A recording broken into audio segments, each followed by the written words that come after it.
আমাদের রাস্তার কিন্তু ঢালাই চলছে। আর এই টুপি পরা এটা কন্ট্রাক্টর দাদা, একদম ফালতু লোক। ওনার কিছু বললে কোনো গাড়ি নিয়ে যাচ্ছে ট্রলি, তাতে এরকম গর্ত হয়ে যাচ্ছে রাস্তা।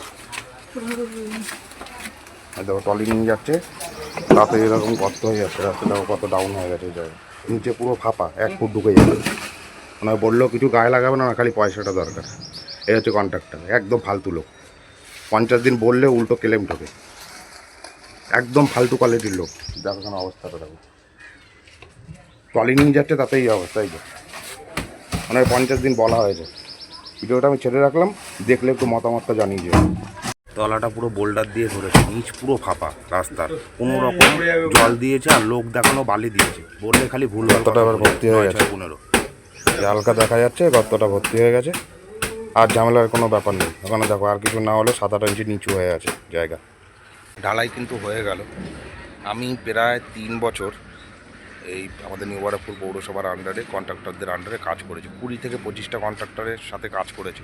এরকম ফালতু কাজ কেউ করে না, আর এরকম বাজে ব্যবহারও কাউর না। এই কন্ট্রাক্টরের মতন বিচ্ছিরি কাজ করেছে একদম। রাস্তার নিচে পুরো ফাঁপা।